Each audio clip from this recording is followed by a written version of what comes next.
Okay guys, welcome to another episode of the $1 Million Mindset. I've got a very special guest with me here today that I'll introduce for you now.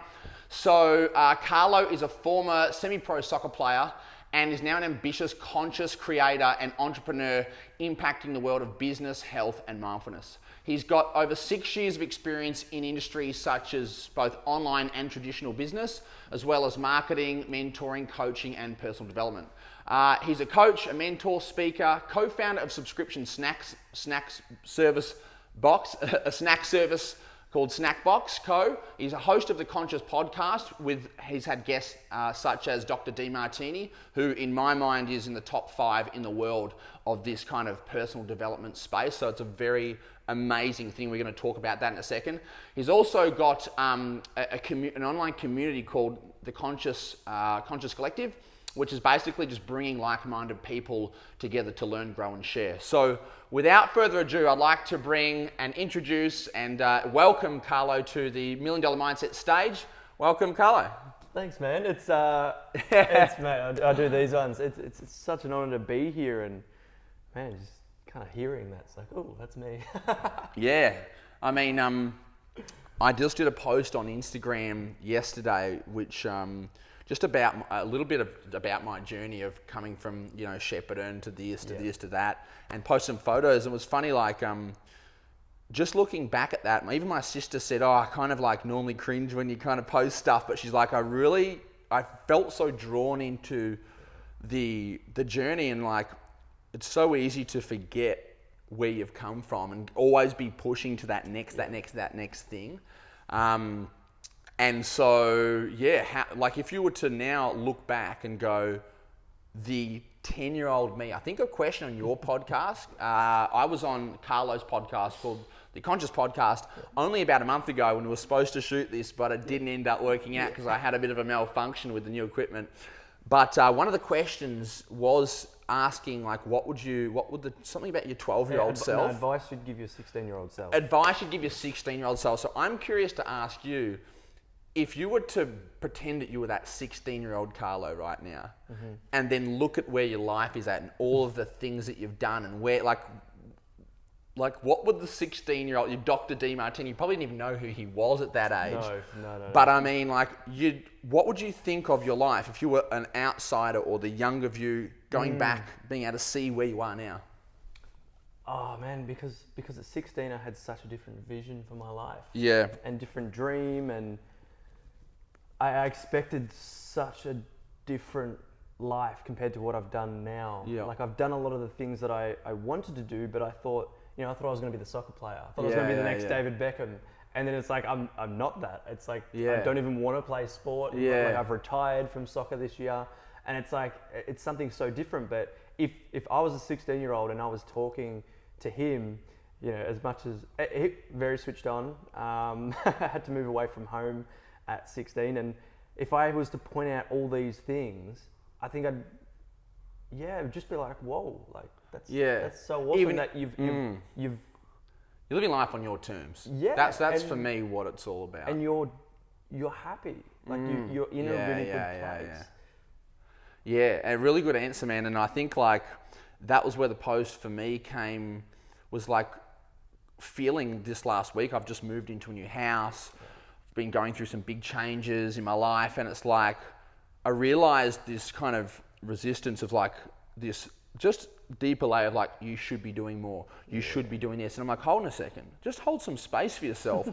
You're just like literally like new business, different out of a relationship, moving house, like these are big things. Give yourself like I've been here for a week and a half, like give yourself some time. And so I thought I'll look back. That's what another coach taught me one time. She's like, look back at like the last 3 months. And I thought, well, wow. And then I look back another 3 years, and you go, wow, if I could just see the things I'd be doing, I would just literally be so happy that all those other things just don't even matter. Yeah.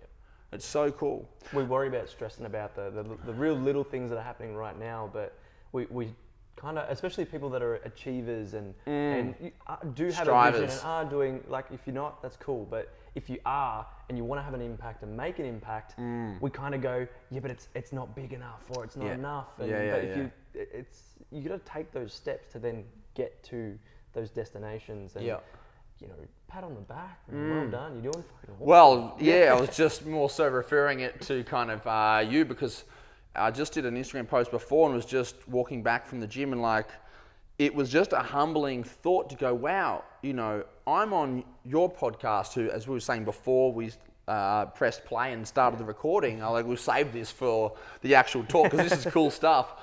But I was like, man, unlike your story where you were wanted to be a soccer player, I've always, as far back as I can remember, wanted to be, like, loved personal development, wanted to be, not necessarily just a coach, but I used to tell people when I was younger that I wanted to open up mindset gyms on the street, like, and this is before like the internet and social media and stuff was big, and people would go, oh, how are you going to do that? So I don't know, but I'm going to figure it out. Like, you know, I just think that there's things that we could learn. If you learnt that one thing, it could open up everything else. And so, like, to then go, oh, wow, I'm living. And also I just went to a gym that I used to PT at 11 years ago. So I feel like I've done this full loop. And now I'm like, wow, I'm about to, like, I've been on his podcast and he's had people like Dr. Demartini. I must be doing something that's right. And so I wanted to talk about that. So with the Dr. Demartini thing, talk to me about how that came about. Yeah, I think for me it was like, I with the podcast, I started it in January last year, so January 2018. Yep. And really I was at a point in my life where I had just moved back home because I was like, things aren't going well and I need to step back and reassess, but also just take some time for me to really think about things. And I'm such a big podcast fan. Yeah. And I was listening to a podcast with, it was a Mind Valley podcast with Joel Brown, Mind Valley, who's a close friend now. So listening to this guy that I idolized and like always looked up to, and he was saying, he was at a seminar with Jordan Belfort, the Wolf of Wall Street. Not Leonardo DiCaprio, but the real one. Yeah. And he was saying that he said to Jordan, he's like, how can I find my purpose and like what I really want to do? And Jordan was like, well, one, find what you, or like, what do you love doing? Yeah. What do you love and enjoy doing? What would you do for free? What gives you energy? Yeah, just what do you love? Yeah. Love doing. Yeah. No matter what it is, what do you love doing? Number two is, what are you good at? Yeah. Like, naturally, what are you good at? Yeah, Because there are things that we're naturally good at. Some people like, you might be more analytical, more creative. Yes. Some people you might be a good communicator. You might not be. Yep. Yeah. It's just what naturally comes to you easily. I And love then that. how are you going to serve the world combining those, whether it's monetary or not? Because you can make money from it, or you can just do it. And you could do it as a side hustle and get a lot of purpose out of it. Like, you could work your 9 to 5 and go, because a lot of people, you know, even having done stuff like DJing was like, that actually, even though I loved it, doing my passion, music, and that as like a job, kind of sucked the joy out of it a little bit for me, because I wanted to be so great at it. And so, like, you know, sometimes you don't have to actually, people go, I want to live my purpose. I want to do, like, I want to find the perfect job. And I'm like, you know, you don't have to, for you, what you're wanting to feel is just purpose and happiness. Yeah. You don't have to change your whole life. What you don't understand is, if you just did 1 or 2 small things and tried some new stuff, you could completely change the way that you feel about your current job. And you can have more enjoyment. You could just look forward to the fact that this job allows you to go and make clay pots on the weekend, and it puts it over your head, and then you get to enjoy the clay pots. You don't have to go, if I don't make the best clay pots, I'm not going to be able to feed my family. Do you know what I mean? And suck the life. Yeah. It's so cool. Yeah. So it went from that, and then from there I was like, okay, what do I love doing? I love meeting people. Yeah. I was always naturally, you know, Instagram DMing people, connecting with people. I loved going. I was in network marketing in my younger years, and I was like, I loved it. I just loved being around people. Community and connecting. Having that tribe and growing, like that personal development. And then what was I naturally good at? I was good at holding a conversation, but actually holding space and going deep with someone. And having powerful conversations and finding out important things about their journey and stuff like that. And I was like, well, how am I going to serve the world? Well, why don't I put them both together and make a podcast? I love listening to them, so why not have my own?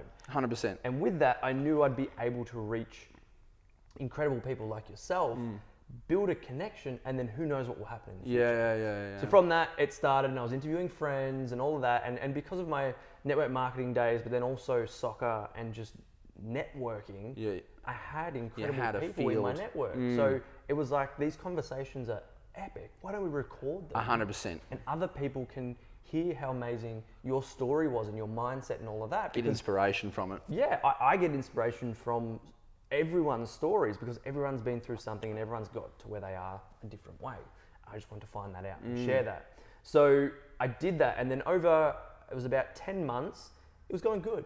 And then one of the girls that I interviewed, Gregoria, she was like, why don't we do other stuff? Why don't we do events with this? Like, you could take it online community. Let's make a Facebook group because the listeners wanted to interact with the interviewees. Yes, of course. And I ask wanted them to questions. That's a really, I love that. And I was like, okay, we'll just make a Facebook group, and that was the Conscious Collective. And then from there, we were hosting masterclasses. Like, say for instance, you come on and then you share something you're passionate about. And I was like, I love having that platform for you to share what you do and maybe get clients, but also the people in there to get more value. It was never just a podcast. I love that. And then from there, we were like, let's host a retreat with all the people that have been on the podcast, but not many were available. So we had 15. Let's go away and let's just spend 4 days together and see what happens. We all love growth and all of that. And then from that, 3 companies were made, another business, a relationship came out of it, but so many good friendships. No one knew each other. I just knew them from interviewing each one. But you've got, you're on that, like, as we were saying before, I just reached out to you, and then instantly we had some fantastic conversations. I already feel so comfortable talking with you. Really enjoyed our conversations and just instant vibe. And so, like, I guess that's what you're kind of creating with that space when you're having people. You're not going to interview people that you don't align with or don't like their values. So it's almost like a guaranteed, like, instant connection, friendship, and then to go away and do all those things. Yeah, it's super cool, and definitely something that attracted me to doing the podcast. That exact thing. Like, I love talking, and I love learning. I love listening. I've always studied. Like, I'd always ask so I'm similar to you. I've had this amazing network of successful people, or people that are that I respect greatly and have achieved some big things.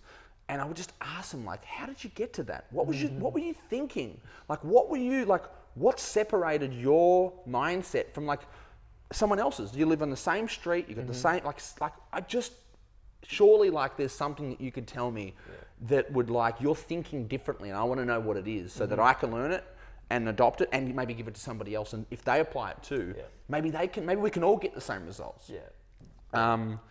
Cool, man. Okay, so so it was from there. And then to get DeMartini, it was I always had a vision of literally top 5 people. But I would listen to Joe Rogan, and it's you see the 1 million downloads a week, and I was like, I'm getting 100. What's happening? But I loved it. As much as it took up a couple of hours per week, I was like, I love doing this. I love sharing it. I've been sharing a blog since I was 16 when I started traveling and playing soccer. So to share things to inspire people, natural. And then from there, I started reaching out to people and getting bigger guests, and they loved the purpose behind the podcast. It wasn't just, let's just talk about business, let's just talk about life. There's purpose behind every question. And I think from there, we started the company, we started running events, and then I was like, I want to start reaching out to some big names here, because with that influence and our message, we can impact people. We can actually raise consciousness and awareness, which is my mission. And I want to be doing that through everything that I do. And then I can't remember what date it was, but I was literally sitting there going, is this really going anywhere? I was at about 500 downloads a week type thing. It was sustaining. Which is, by the way, it's not Joe Rogan. But 500 people want to listen to you talk. Every single week. Which is nuts. When you think about it. When you think about it, 500 people want to listen to you speaking every single week. So, and that's where that whole striving thing, but awesomeness there. I just wanted to put that there. That's awesome achievement. But you're thinking, this is not what I want. So I went and spoke at a Wild Success in Byron Bay, and one of the ladies that was speaking there as well, she's got 2 top 10 iTunes podcasts. So it was amazing to listen to that and see, just see her advice and talk to her about my podcast. And she's like, well, at the end of the day, if 10 people were listening to it, and they were getting massive value from it, would it be worth your time? And I was like, because if that impacts someone's life to then, their mindset or what they do during the day, so that they're not, go down bad path, they make better choices. I've done my job. Yeah. And she's like, okay, we'll stop thinking about the numbers and watch it flow. Stay with that purpose of it, what you're doing and why you're doing it. Yeah. And because I had all the, I think they're all the good reasons. Like, I'm not doing this to make money. This is my passion thing, but just to raise consciousness and awareness and inspire people through other people's stories. Like a month later, DeMartini's team reach out and go, hey, you've been recommended. Really? For John to come on your podcast by someone in the office. Like at his that managerial is huge. team. So you didn't even, so you're not even going, that's some universal, ooh. Didn't have him down as like, I'm going to contact, this is like something I expected in like 5 years. 10 years. That's when I can start reaching out to these people, but I got to build a base. And I got that email and like literally like I was in tears. I sent it to my business partner and she's like, dude, you framed that. You showed up, like you put it out there that you wanted it to happen, but you were showing up every week and making it happen. And then you let go of that high expectation that it had to happen right now. And it was like, it'll happen when it happens, but I need to just know why I'm doing it and show up. Take action. And what's interesting is if your energy was, like, let's say you hadn't have met that lady, you hadn't have gone to that thing. It's funny how like just one small decision changes everything, because like, one is you could have just stopped the podcast. That was what I was thinking. Number was two, give it up. 100%. Number two is, let's say you had to keep going, but now you're resenting it because only this many people, and then you're bringing that resentment into the podcasts and going, I don't want to be here, and you're kind of rushing your guests or whatever's going on, right? And then DeMartini's go, oh, this guy was cool, but I don't know what's happened to his last few podcasts. Like, any one of those things could happen, but just the space and the energy that you obviously, and the purpose was felt by them, and that's awesome, man. And then that led to, well, some before that and some after that. Like, I did some coaching sessions with one of the most famous DJ in Mildura, a female DJ, DJ Tiger Lily. And, then it flowed onto Molly Jane, which then she asked, do you do meditations? I do, but I've never recorded them. And she's like, I need you to record some for our app, which then went onto the Bloom app with Chloe Zepp, and that went to #1 in iTunes for about 3 weeks. Amazing. As a meditation and mindfulness app. So now I'm, so many opportunities led from me just showing up and doing it for the right reasons.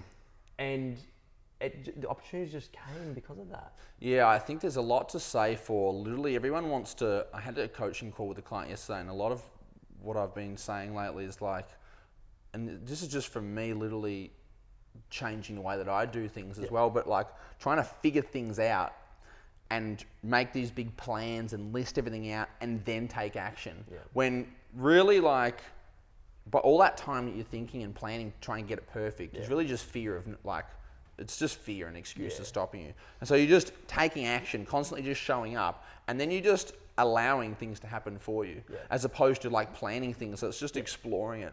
So so let's talk about just in general, and I want to ask you again just about that app, because I'm really interested in knowing more about that. But you spoke before about like this purpose of this conscious and awareness, and that was kind of like a question that I wanted to save for now, what we were speaking about before, is like for people who are in personal development, people in the coaching space, people who are reading these types of kind of spiritual books, they know what consciousness means. But for the average person who isn't yet quite on that journey, or hasn't been kind of woke, as some people would say, what is consciousness to you, and how would you articulate it for someone who doesn't quite know to what extent that consciousness can really uplift and create change in their life? I love this, because the last question on the podcast is, what is consciousness to you? Yeah, I remember you asking that. Yeah, and it's funny to hear, like, we're 70 episodes in, and to see and hear everyone's answers be very similar but different. very different as well. And my definition has always been the same: is consciousness is awareness of self, inner awareness. So what happens on the inside of us and not the external. So internal, our thoughts, our beliefs, how we feel, how we move, what's happening inside. That could go to patterns, beliefs, all of that. The awareness of that, the awareness of, hey, okay, my breath. that's inside of me. Okay, what am I thinking today? How am I feeling? Yeah. Some people are on autopilot and don't think about these things. They have How do I feel fulfilled? Do I feel happy right now? Do I feel energized, or am I fatigued right now? Yeah. Inner awareness, and also external. So what we do and how that affects the people around us, and the greater the community on a greater scale. So the awareness of, if I'm driving my car and I decide to speed and it causes an accident, my actions, how does that affect someone else? If I'm on the soccer field and I decide to punch on with someone, how does that affect somebody else's life? What do my actions and what I say, how does that impact someone? Having awareness of that, because then when you gain that consciousness or awareness, which you can over time, and it's, I guess, a switch, but the level of it gets deeper and deeper and deeper. You said it before, the witness. Yeah, the witnessing. I think that was actually on when we shot your podcast. Yep. I think it was when you asked me, and I kind of just said, like, for me, and I loved, by the way, what you just said about the external stuff, because a lot of when I think awareness, I mostly think of my internal. Yeah. I loved what you said there about the external things. It's probably something that I definitely, know, but haven't really gone, oh yeah, actually, it's more of a natural thing, but I love the way that you're kind of putting an intent behind it. And going, okay, well, how does this affect all those things? Well, it's also that, external, internal, it's all part of us. Like 100%. It's all part of the human experience. And I think a lot of people, whether it's in personal development, there's a lot of fluff and light out there where it's supposed to be all positivity and all optimism. That's not life. Like, shit things happen. It does rain.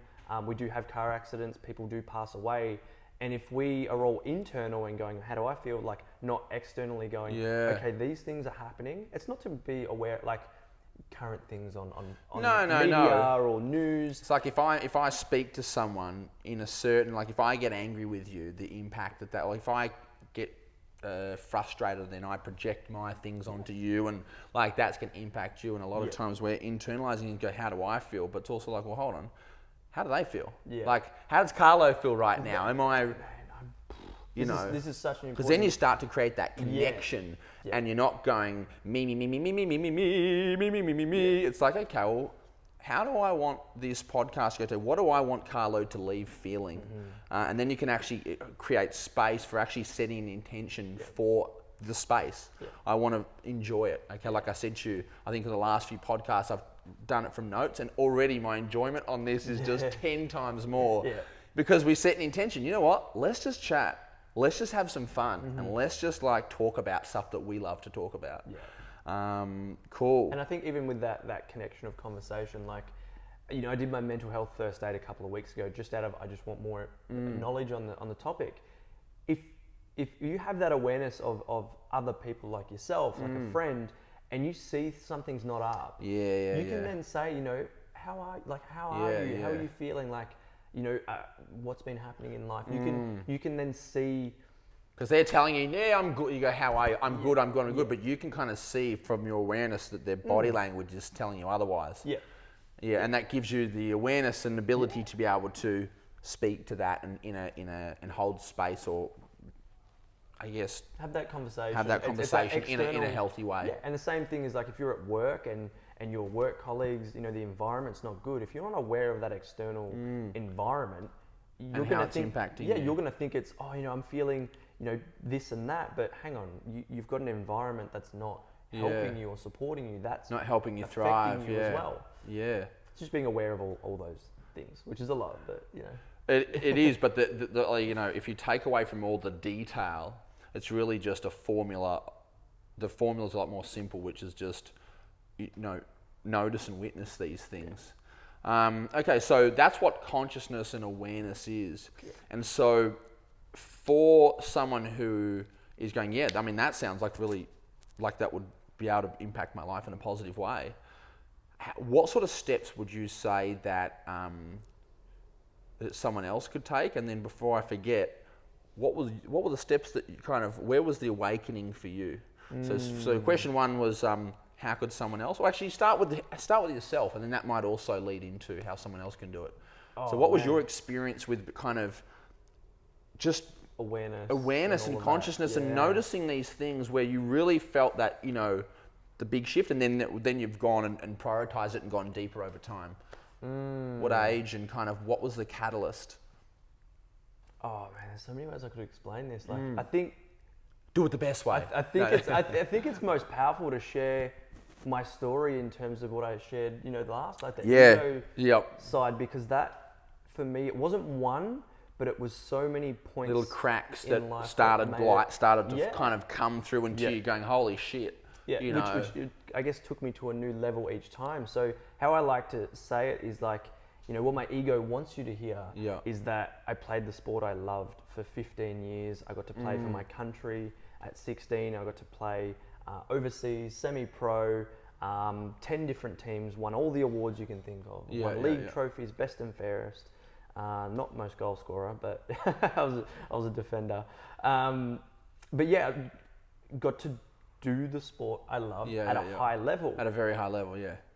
But what my ego doesn't want you to hear is that for so long along that journey, I got bullied by teammates, harassed by coaches. I was put so much pressure on myself because I gave my power away to those people to decide how good of a person I was, depending on my performance. And your worthiness was tied up into what they thought of you. Yeah, and even in myself, like, I didn't make my ultimate goal of becoming professional. So for me, I was heartbroken. My identity was Carlo, the soccer player. But when I retired, or like now, and was like, hang on, I don't actually like this anymore. Yeah. It's something I've been doing for 15 years. Why do I keep doing it if I don't enjoy it? Yeah, but that identity, My identity is was like, Carlo, the hold soccer on to player. it. Yeah, and everyone's like, Carlo, how's soccer going? Don't play anymore. Oh, why not? Oh, And then you've got to go through the whole thing, and then it just... And you were talented. You could have made it if you just done this and that. And it's like, yeah, cool. Everyone's a professional at like what it takes to... They've never been a professional soccer player, and they're able to tell you exactly, if you just did this and you spoke to that person, then you'd be successful. And for me, it was that whole journey. It was giving the power away to a certain situation of a game of 90 minutes. And even though I played well for 80 minutes of that game, that 10 minutes where I didn't make a pass or didn't score the goal, it stayed with me all week. My self-worth and just the pressure I put on myself was crippling, and I felt so alone. I had to live by myself. I stole from supermarkets when I had no money. I wasn't getting paid from my club. And what now? Can I just quickly ask? Was it lollies? Was it actually, fruit? It was Nutella. He's like out the back of Safeway or whatever the thing is with a plastic spoon. Yeah, look, it was not so much like that. It was like, I can't afford this amount, but if I steal it, I can. And look, it was once or twice. And I've been in my fair share of mischief and trouble with the law in the past, I can tell you. Or just conscious. I was like, no. I grew up going to church. I can't be doing this. And then, I guess I was just lost. Like, I thought... Lost is a good word. This one vision of my life, but one dream didn't happen. And I was like, so what do I do with life? What my ego wants you to hear is that I have 2 companies, a massive online community, the best business partners, podcast that gets over 1,000 downloads a week now, having guests like yourself, DeMartini, DJ Tiger Lily, Osher Ginsberg. I'm doing the things I love every single day. And I do what I love, and I love what I do, and every day there's more opportunities and more goodness and more fulfillment that comes from it. I feel so aligned. But what my ego doesn't want you to hear is that, at so many points along the journey, I've had businesses that have failed. I started something and went, this is it. It didn't work out. I think there's about 8 businesses in there. I've taken myself into massive debt because of those not working out, which then led to think of myself as, well, maybe it's me. Maybe I'm a failure. Maybe I'm not smart enough. Maybe these people that are successful had something different that I didn't have. Maybe all the things I've been telling myself that I can do it, I'm actually wrong. And this may not work. Maybe it's not for the small town country boy Carlo. It's not for you, mate. No, it's not for you. The 30 jobs that I've had in my life, that there was so many failures along the way that just made me feel like I wasn't the person for success. Maybe I should go back and get a job, work on the vineyard with my dad, like all my mates did. And what my ego wants you to hear is that right now I have amazing connections in my life. Yourself, I get to meet amazing people every single day, connect with thought leaders. I've got the best friends and deep relationships with them. The Conscious Collective, we just had a meet up last night and dinner. It was incredible. Like, I love that connection. Yeah, I saw the photos. It looked so fun. I'm shattered. Yeah, couldn't make it. And it's like I get to be in the schoolyard, but with people that are like-minded and that I love every single day. Yeah. But what my ego doesn't want you to hear is that, for so long I've struggled to connect with a partner in a relationship. So many failed relationships. For so long I couldn't connect with my family, with my little brother, because I thought, and other people, because I hid who I was. I wasn't stepping into who I was. Own it fully. Yeah, that authentic version, and I tried to be something else. And when you're trying to connect with someone, trying to be someone else, you're not you. It's a fake connection. Yeah. And trying to keep that up, and then people... It's exhausting. And the mask, like, people don't connect to a mask for a long period, like not for a proper deep connection. They like you, they might think you're cool, they might be impressed by you, but you always miss out on that. I relate to that massively. And a lot of that was, for me, was not accepting myself. Like, I tried to be someone else for so long, or tried to be, fake it till you make it, which, some parts is okay, but trying to be someone else, not yourself. It was always trying to get that acceptance, because you didn't but I couldn't accept yourself. myself. So why would other people accept me? I used to try and get people's approval so much, but when and people can sense that, like 100%. Unconsciously, and so. But when I stepped into that, I started to gain my power back. I started to do the things I loved, because I wasn't giving a shit about what anyone else thought. 100%. I started being me, because I knew if I liked me, and if other people like me, sweet. And if they don't, that's sweet. okay It too. weeds them out. Like, there's like how many billion people in the world? Like, man. Surely you only need like one partner. Yeah. You only really need like 5 or so good friends. I'm sure that even if I'm walking around in garbage bags and I've got the weirdest like sense of humor ever, and I'm a complete freak, there'll still be some people who go, I love that guy. Like, that guy's awesome. And how good of a feeling is that, when you can be yourself completely, and step into that? And what my soul kind of wants everyone to hear is that, I know that's kind of might be weird saying soul, but my ego was talking before and wanted you to hear stuff and not want you to hear. But my soul's like, I'm in a place where I'm so happy right now. Like, there's been some dark times. There's been fucking challenging times. Yeah. But because I've constantly worked on myself and I show up for me, I show up for other people, but for me, then I can come from a place of service. I can come from a place of, I accept myself, I love myself, I forgive myself for all the shit that I've done. I don't hold that guilt anymore, and I'm constantly showing up in life. And that's where I find alignment in my career, in my relationships, in what I do, and opportunities flow to me. It's not a secret formula where you cast a spell or go to a Reiki healing and it just happens. It's every day showing up and doing the inspired work and being excited. It might be the hard things to do. It's hard to stick to a routine every day. It's hard to meditate and have discipline to do that every single day. But when I do that, life becomes easy. Yeah, there's an exact quote. I don't know who said it, or maybe I made it up. No, I didn't. But it was something like, you can either do things hard now, face your challenges now, and then later on it'll become easy, or you can choose to do the easy things now and later on become hard. Everything you said, I just 100%. 100% relate to. I love what you're saying about stepping into your power. It's something that, like, it's kind of hard to articulate, or hard for someone to feel unless they've actually done that. But when you really, I relate to that so much. When I really just started to just own those parts of myself and just go, you know what? I don't give a fuck. I'm just going to literally, and it's so, I love how you do that thing with what my ego wants to hear and what my, but there's also this other side. Because it's like, even every day, like, I'm pushing, and I'm the happiest I've ever been.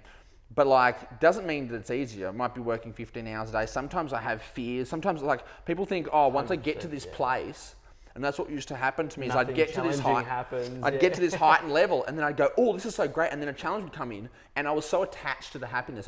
I thought I'd made it. Yeah. I always looked at personal development as like, you get to this point, you've made it, and then there's no more problems. Yeah. Whereas it's like, oh no, actually, there's tons of problems, and it's, something I would say, it's not how you stand in the sunshine, it's how you stand in the rain.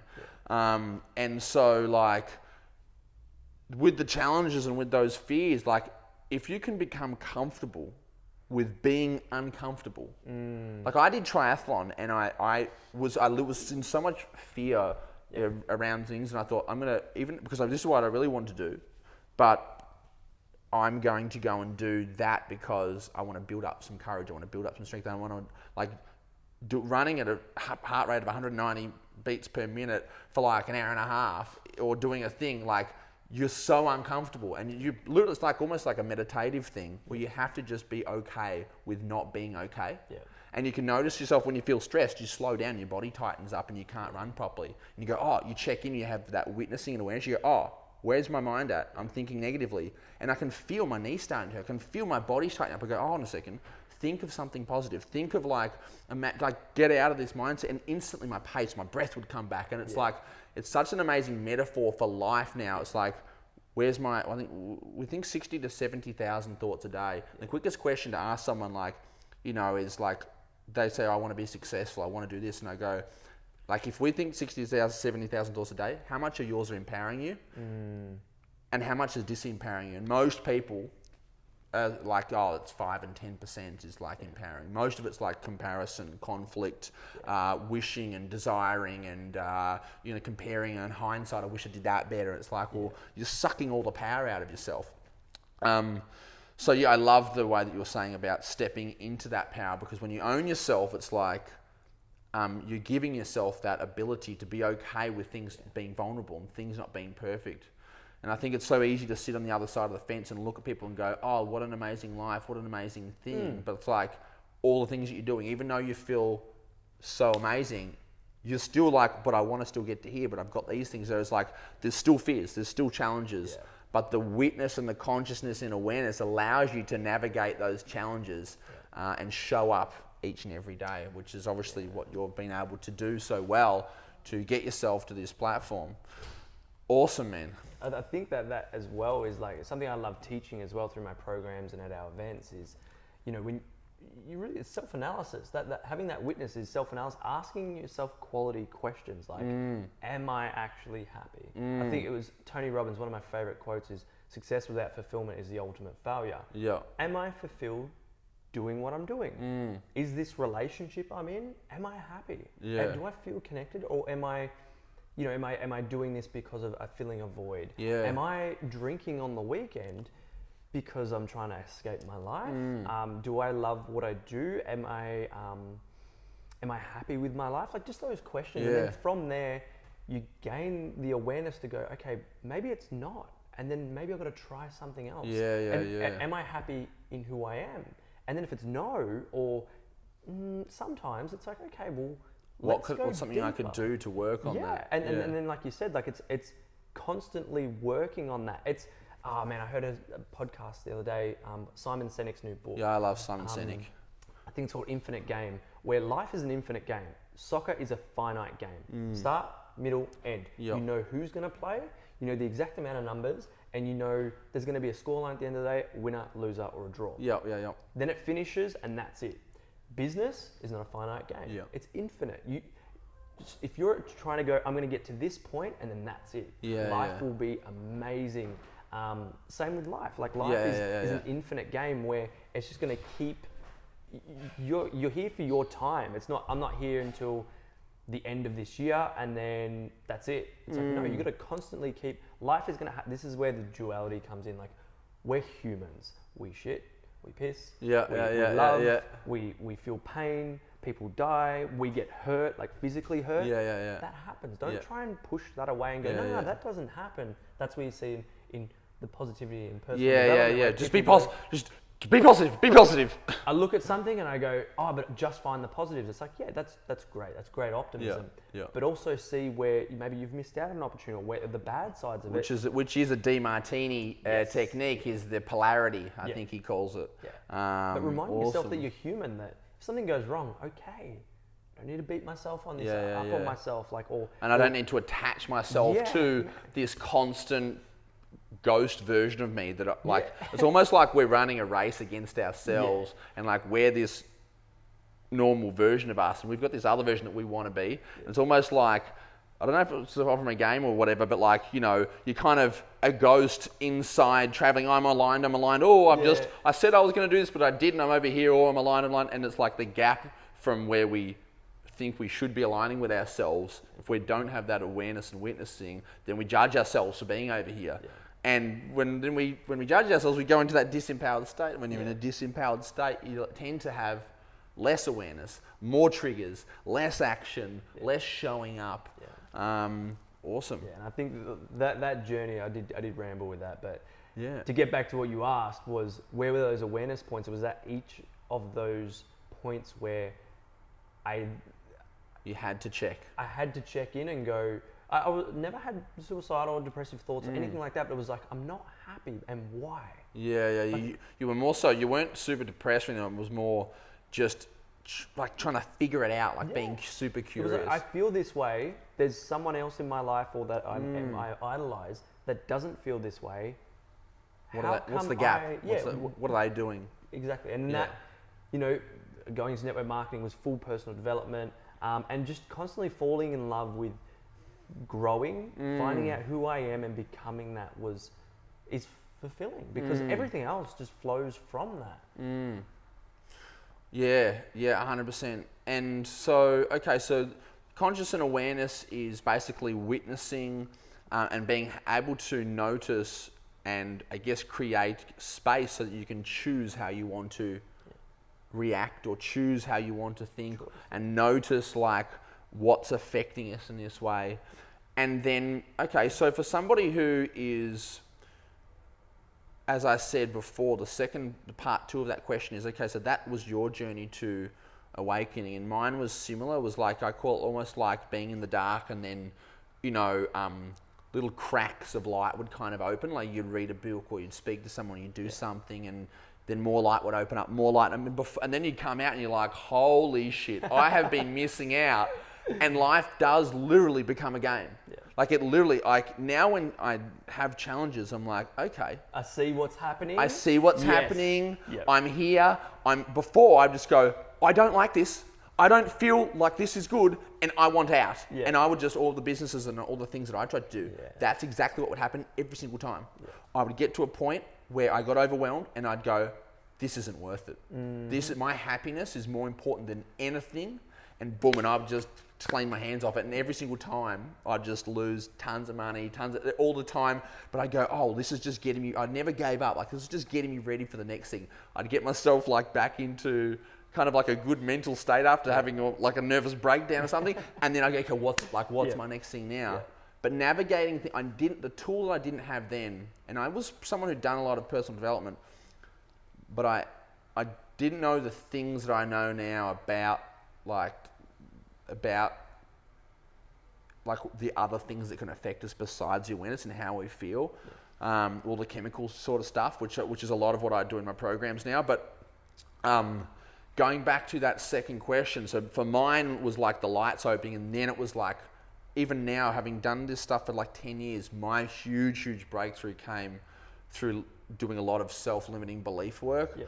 But like for somebody else who is maybe, doing some personal development, doing some things, how can they strengthen or speed up the process, cameras that way, speed up the process using certain tools or techniques or things to, let's say, instead of waiting for those cracks to come in, for those light things, how could someone actually speed that up to like become more conscious without trying to make it a race? But like, what are some things that you would recommend to people when you're mentoring them, when you're coaching them? Like, I know things that I recommend, but I'm curious to know, like, is it meditation? Is it finding a coach? Is it coming to like Conscious Collective things?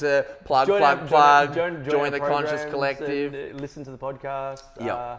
Look, I think for me it was listening. Like, I loved podcasts. It was listening to other people, because any problem I have, somebody else has been through it and figured it out. I just need to learn that. Like, that is just the most important thing for people to know. No matter where you've been, no matter what you've done, how many billion people in the world? Somebody has done it. Somebody has, like, the same thing with business. Like, people don't, like, I didn't read a book until I was like in my late 20s, mid 20s. Like, I read like one book a year, and that was like, and I told myself I'm not a good reader. I'm not, like, it's because I didn't read in school. Yeah. But it's like, you can pay $30. I've got another thing that I'm signed up to called Mentor Box, which is Ty Lopez. Send it out, And like, these are people literally handing you the keys to the palace and anything you could possibly want to know. Like, I would never, I've got so many different coaches now. I would never try and just do something. Like, the ego wants me to go and figure it out myself, because then I'd be like, it'd be like, cool, like, I did it. I did it. I did it. I did that. But like, really, you can save yourself, like, let's say you spend I spent 20 grand on the course that I did, and like, it completely changed my life, right? And I would spend, for the value that it's given me, I'd spend 100. And like, obviously we'll get to this in a second about the $1 Million Mindset. This was the whole idea of this was created to help other people value consciousness and value it so much. Really, truly having guests on like yourself, or Nick Brax, who was on last week, or Ryan Madges, or even my client Nathan, who like have this level of awareness, have these skills now, and when life becomes a game like that, there's no amount of money for some people, I'll ask you in a second, of which people pay to go back to not being aware, not understanding what it takes to be able to play life like a game, instead of having life play you, which is like, that's what I feel like a lot of people feel trapped when they don't have control over the game. When it's like, if you're the puppeteer, if you're the puppet instead of the puppeteer, or like, you're gonna get tugged around everywhere, and it's gonna feel you've got no control, and it feels shit. Whereas if you can become the puppet master, which is silly, a funny thing to talk about, but like, the master of your life. The master of your life, your master of your time, the master of your thoughts, the master of your actions, the master of like, my thing is called the Men's Mastery Group. Like, it's all just about mastering those things. And if you can master those basic formulas, then there's like, you could master anything that you want. You could master podcasts, you could master it's just so cool. So for you, what were the things that you think that people could start to do, like meditation, or I spoke about books, or like, obviously joining the Conscious Collective, check that out. I think you've hit all, you've said them all. I love that you mentioned it's taking responsibility for your life, wherever you're at right now, and choosing the life you want to live. I think one of the quotes that I've always followed is like, if you don't have a vision for your life, or a vision for your life, you'll fall into somebody else's vision. If you don't know your values, finding out your values, your top 6 values, is a great step. Having a vision for your life, and not so much like a plan all written out and all of that, but what do I want how do I want to feel, and what do I want to what I look want to like? feel is a massive one. If I was to wake up tomorrow and it's my dream life, what would it look like? Because we get stuck in the automation of life. You're just following, you're just reacting to life instead of being proactive and saying, this is what I want. You're just getting a bunch of stuff and then just dealing with it. And I think people don't ask themselves, what do I actually want in life, in this relationship, in this job? What do I want? And then I would say, you can get a coach. Go to people that can mentor you. I think, especially men, reaching out for help. I knew it was hard, but I did it at such a young age, and I got information, which then led to exactly what I wanted. And I went, if I just ask, if someone gives me the answer, isn't that like the best thing ever? Well, it just shortcuts all of the pain and all the struggle. Something like what you said before, most things have already been done, right? So someone can just say, hey, look out for that rock over there. You're going to trip on that. And you go, oh, I didn't see that. Great. Let me just walk around. Let me step over it. Let me kick it out the way. And it's like, otherwise you would have tripped on it. You'd trip, you'd hurt your ankle. It would have, I mean, again, I have a lot of silly analogies, but I like to make it super simple. And it sticks in your mind as well, because if you can read a book and find something out about, I'm going to start a business, and you just go invest money in here and it doesn't work, it's like, well, wouldn't you have rather read a book?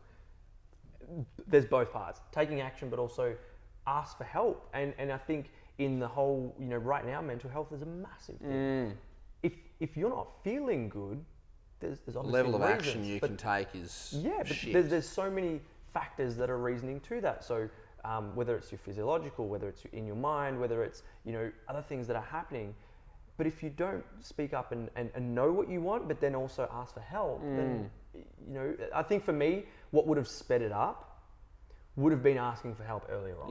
I did, but in some cases I had that. No, I'm a guy. I got to work it out. I'm a fixer. I'm an entrepreneur. Entrepreneurs do it themselves. They grind. No, I hired a PA. You know how much I've got more work done. I've sold more. Had more applications in my course than ever before. And I've got the craziest week of my life in Melbourne, but yet more's happening on the back end. I've asked other people for help, whether it's a PA, but also from my mentor to go, what can I do to be more efficient? To have more time for me, to not be so stressed. Which again just comes back to simply having awareness. You've got to have the awareness of your ego getting in your way and saying, I can do it all by myself, or I want to save $50 here. Well, you can save $50 from hiring someone, or $1,000, whatever. But you could also bring it back and tie it into your values of, okay, I want to, for me, I had an issue with, I just had an issue with money. I didn't want to have that as a value. And in my business, I was like, well, hold on a second. If I want to help 1 million people or 10 million people, you can't be broke. You're not going. No one's going to. You need money to do that. So you need money to be able to build that platform, to be able to do the things, create the videos, do the different things like that. And then also what you're saying before is about doing those things and allowing for that awareness to come through naturally, but obviously just speeding up for those avenues. Speeding up is having someone that can come from a different perspective and go, okay, I can see this. Something that you might not be able to see at the level that you're at now. And by having a coach, a mentor. So they're just further along in the journey. When it doesn't matter if it's a book, or a mentor, or a coach, or a program, or a masterclass, or something. And so we've got to wrap it up. But I just want to ask you one more question in regards to meditation. Obviously, you do some meditation teaching or meditation audios. The app was something I just wanted. I'm going to got maybe a couple of minutes. Yeah, so the one that I've partnered with is Bloom app. Bloom app, which is owned by Chloe Zepp and Molly Jane. And the team behind that. Which is incredible. I've never seen an app where I'm doing a plug here, but an app where you do daily check-ins. There's astrology. There's Kundalini yoga, there's meditations on so many different things. I've only got 4 on there. There's 10 other teachers. So many things that you can do to check in daily and have everything on one. Create that consciousness growth and awareness. Just to look bloom into the better version of you. Just to take time for you and do those things. And I think meditation for me was a game changer. And whether it was guided, whether it was at a session, or whether it was by myself helps. Sitting in the sauna this morning, there's so many ways of doing it, and there's so many techniques, and you've just got to find the one that works for you. And I think it's just creating that stillness and awareness. Calming. I would probably say that meditation, probably of all the personal development stuff, that'll help me grow and learn. But it was probably meditation was the number one thing that allowed for shit ton of witnessing. Because you notice your thoughts, you practice letting them go. You notice, you practice them, just go, oh, I'm thinking again. You're letting it go, and then and the more that you allow those thoughts to slow down. The more that allows as you quieten those voices down. And so I explain it imagine you're in a room and your fear and your ego are yelling at you. Hey, look at this thing, look at this thing, look at this thing. Your intuition is in the back of the room, this little shy, quiet little boy saying, and you can't hear it, right? But when you actually learn through, I think for me, it was meditation, allowed me to quieten down those voices and push those guys to the back of the room. And then instantly the shy intuition goes, hey, I got something to say. And now you're getting guided not just by your thoughts, but by actually what is your truest, spiritual, without getting too woo-woo. Your essence, your soul. And that's probably, where in the last 12 months that I've been tapping into that. But without the meditation, I would say if you're not meditating, to me, that's doesn't matter if it's an app, doesn't matter what Carlo was saying. Whatever the story is that you're telling yourself of why you're not meditating, just erase it and just commit to doing it for like a week, and then ask yourself some really good questions like, did I notice that I feel even 1% better or 2% or whatever? And if I do, could I try this for another week? Yeah. And then just start to build on that. So how does it just, sorry, quick question. Go for it. How does it feel being where you are now? And again, it's a infinite, life. Yeah. You're 100%. always growing, you're always being challenged. How does it feel being in more alignment where thoughts and fears still come up and beliefs, but knowing that you can quieten that and align with your intuition? Well, for me, it feels like happiness. That's what it feels like. I'm the happiest and most powerful and the strongest that I've ever been, and I'm nowhere near where I want to be. Yeah. And I've got fears each and every day, 100%. But the joy that I feel, I never felt joy before. I felt heightened levels of happiness from achieving things, but I'm into just a natural joy where without doing anything, I just, to me, you could take away everything else, but just that one thing is the most fulfilling thing that I've ever felt. Yeah. Which is like, I was just smiling as you asked me that question, because it really, I do gratitudes every day. It's one of the things I do. And that's the thing that I'm most grateful for, because I struggled with depression. I would have had depression 5-6 times. Not just I felt depressive thoughts. I mean, terrible depression where I had to literally stop what I was doing, go and speak to psychologists, sort through because I just got so much anxiety and so much overwhelmment. So for me, this is literally the thing that I've always wanted, which is why I'm so passionate about, getting other people to, do that, and why I wanted you on the podcast, because this is like your speciality with the consciousness awareness. So, awesome. So as you know, this is the $1 Million Mindset. Yep. So I'm going to ask you now the $1 million question. So the $1 million question now, for those of you who haven't watched the other podcasts, what the $1 Million Mindset is about, it's about valuing your mindset more than $1 million. So for some people, it's about that having the confidence, clarity and courage to be able to take charge in life and do whatever they want through the ability of having that awareness and all those different things. So you actually become the puppet master instead of the puppeteer, where life's your bitch and you're not it. Excuse the French. But essentially, that's when life becomes a game. And all the people that I've had on the podcast, this is the question that I want to ask the most, so that the people and the listeners out there listening go, okay, if I could value my mindset more than $1 million, as if it would change my life more than $1 million, then that's motivating for me to actually not just listen to this podcast, but actually what we both want to do is create more conscious, more awareness, and get people to actually act and start to transform their lives. So there's a big lead up there. But if I was to hand you $1 million right now, I've got it in a duffel bag behind the couch, cash, $1 million, would you go back to that person who didn't have the awareness that you have now? It could have been when you were 15, 16, it could have been whenever, it doesn't matter.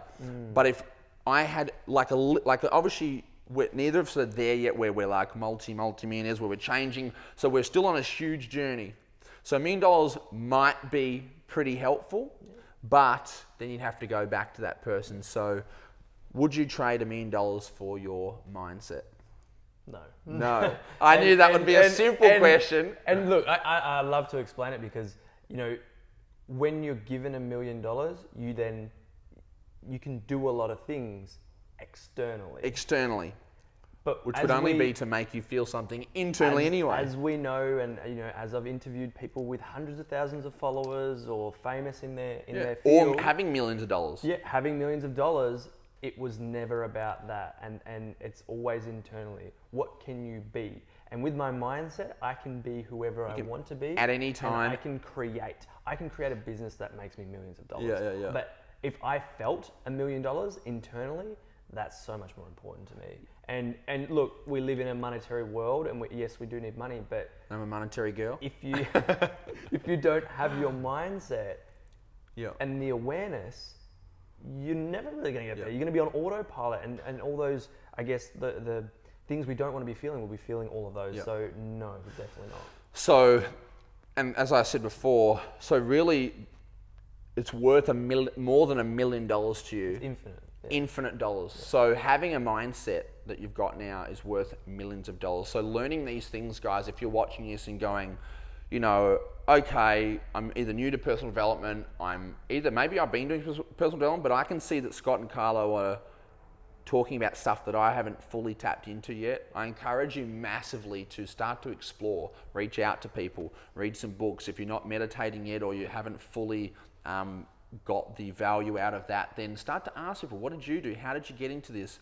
The whole idea is if you can value mindset as much as $1 million, you'll actually start to behave in a way that's going to create that for yourself and get to a place where you can become that master of your emotions, of your life, of your business, of your relationships, and that's when your life's really going to change. So I just want to thank Carlo for bring it in, we'll have a hug, for coming in today. I've really enjoyed the podcast with you today, and I hope that you guys got a lot of value of it.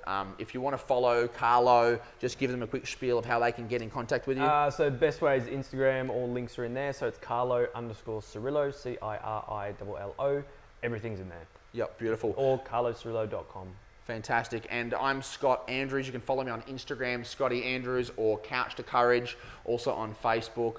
Stay tuned for the next episode, and thank you for your time. Speak to you soon. Awesome. Bye. I was going to give you a thank you as well, but sorry. you cut me and I was like, it's okay. Oh, sorry. Yeah. Oh, well, we can do a little blooper reel afterwards. Yeah. No, man. Now, goodbye.